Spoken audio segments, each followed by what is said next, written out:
Olá, me chamo Ian, estou aqui para falar sobre o artigo de revisão realizado sobre simulações de desastre e incidentes com múltiplas vítimas e a efetividade dos triagens START, SALT e da preparação hospitalar. O artigo é de minha autoria dos meus colegas, membros do projeto de extensão, liderança e apoio em urgência e emergência, com orientação do nosso professor Dr. Reinaldo Yoshi. Quando a gente vai falar em incidente com múltiplas vítimas, são aquelas em que o número de feridos é muito maior que a capacidade nossa de resposta imediata.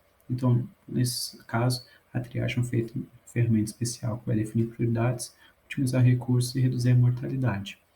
É definido que a gente não conseguirá atender a todos os pacientes, então a gente redireciona os recursos para que eles tenham chance de sobrevida. Entre esses protocolos internacionais estabelecidos da triagem, temos o START e o SALT. Então, o nosso objetivo era reavaliar esses protocolos, ver quais os benefícios, desafios e a relevância do treinamento profissional e da estrutura.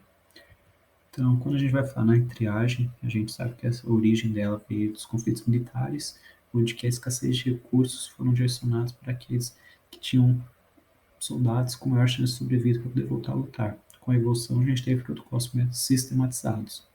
O protocolo START, então, foi criado em 1983. Ele utiliza critérios como a respiração, perfusão e a resposta a comandos, avaliando ali uma resposta neurológica. Classifica os pacientes até 60 segundos, em vermelho, amarelo, verde ou preto. Ele é bem simples e rápido de ser utilizado, porém ele tem uma limitação, que ele pode ou fazer uma super triagem ou uma subtriagem. Vai depender muito da população do pessoal de treinamento, mas em populações de crianças e idosos é muito mais comum. Aqui a gente tem o fluxograma de como funcionaria, pergunta ao paciente se ele consegue deambular, se sim, já é direcionado como verde automaticamente. Se não, a gente avalia a respiração, depois avalia a frequência respiratória, tem um preenchimento capilar, a questão de cumprir ordem simples ou não. Abrir os olhos, abre a boca, levante a mão, esse tipo de ordem simples. Se o paciente não está respirando, faz uma abertura de via aérea, se o paciente volta a respirar, é considerado já vermelho, se não realiza, já é considerado como um óbito. O outro protocolo que a gente tem, então, é o protocolo SALT, que foi introduzido em 2008. Ele tem algumas etapas adicionais ainda da classificação por cor. Ele separa os pacientes se eles conseguem deambular ou não. É feita uma intervenção já de salvamento imediato e depois vão definir prioridade. Ele tem uma precisão maior, tem menos taxas de erro, porém precisa de um treinamento maior também. Aqui um outro fluxograma de como funciona o protocolo SALT. Ali a gente tem divisão se ele consegue caminhar livremente, se ele tem movimento dificultoso ou se o paciente não consegue, está realmente numa situação clara de risco de vida. A gente vai então avaliar esse paciente, né, vamos fazer o atendimento individual e vai fazer as intervenções, controlar a hemorragia, abrir via aérea, fazer compressões torácicas, aplicar antídotos se for o caso. Se o paciente não voltou a respirar, reagir, está considerado como morto.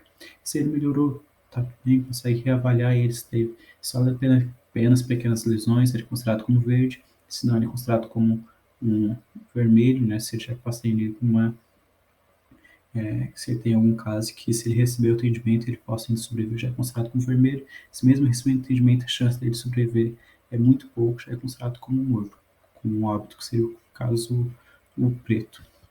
Uma comparação entre o SART e o STALT, a gente vê que o SALT tem uma precisão aproximadamente 52%, porém tem uma taxa menor de subtriagem. O protocolo START é muito variável o desempenho, variou ali entre 30% a 99% de precisão, varia muito da equipe que está realizando ele.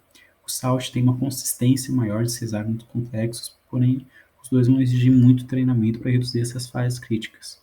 Então o treinamento ele tem que ser simulado com muitos profissionais de todas as áreas para reduzir os erros, e a preparação hospitalar é muito importante, ter os planos de contingência, ter as áreas de treinamento delimitada, ter as equipes treinadas, um treinamento em conjunto, vão atender a separar por área, depois os pacientes vão ser levados nas vias de transporte, SAMU, ambulância, etc. Tá? É bem complicado essa parte.